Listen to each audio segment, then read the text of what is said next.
Gotham is amazing. Just go watch Gotham. It is truly a phenomenal story which captures Gotham and the characters in it very well. Although, as storytelling goes, it does not top Dark Knight series, but in portraying Gotham, I think it does a better job than Joker. The essence of the characters in this series is just breathtaking, and I want to talk about one of the best episodes in Gotham, Season 2, Episode 16, Prisoners. The key scene in this episode is this quote, "Don't give up on home." It's a very simple and cliche message, but this message hits you very hard in your heart, and I would like to talk and analyze why this scene works. Now, when portraying a heartfelt scene, one of the essential build-up is bringing the character to rock bottom. I think this episode worked for three reasons.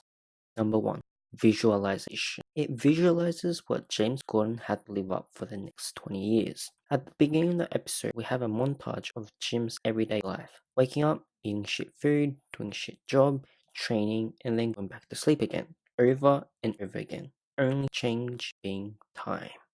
Gradually and gradually, it narrows the viewer's perspective. He has to live the same life over and over again. Only motivation he has is to train. But for what? This question hits us very hard when it becomes winter and there is a sense of loss. The second important factor is out of options. James physically does not have any way he can get out this situation. It's not a matter of will to move on. In prison, he cannot prove his innocence, especially when he isn't, nor can he break out of jail.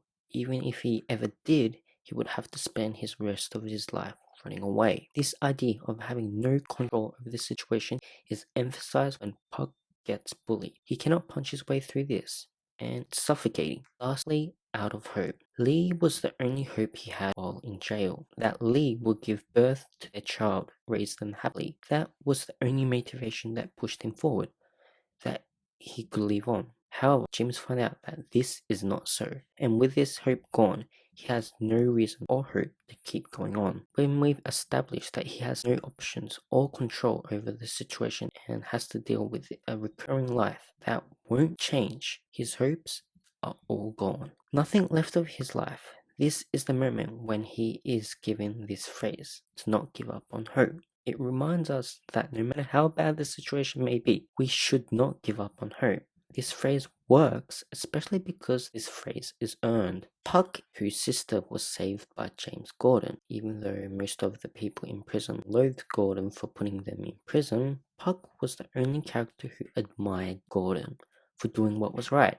This is refreshing because we've spent nearly 2 seasons of Gordon saving people without being thanked. This is the first instance when an ordinary citizen actually thanks him for doing his job. It's karma. Puck swears to Jim that even though how bad the situation may be, he will get out of here, just like James Gordon will. This touches James Gordon's heart, which is why when later in this episode, when he breaks out of prison by the help of Harvey, he takes Puck out in the hope to save Puck out of his situation.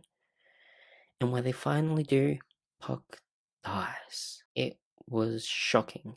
It was the most heartbreaking death, more than Fish or Penguin or any other deaths that in the series that just are brought back alive.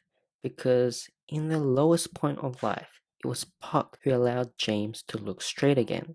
That reminded us that there is always hope. And when James was finally able to help Puck in return, we wanted it to pay off.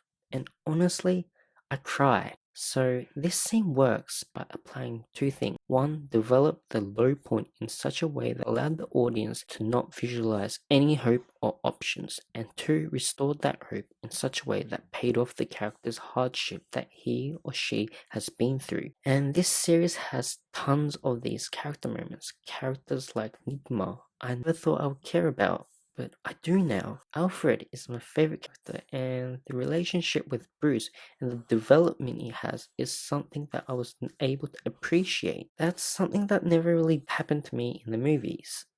So, if you haven't watched Gotham yet, I urge you to. It's worth it. And that's all for today. Thank you for watching. What did you think of this video? Please comment, like, share, and thank you for watching. And hopefully, I'll see you next time.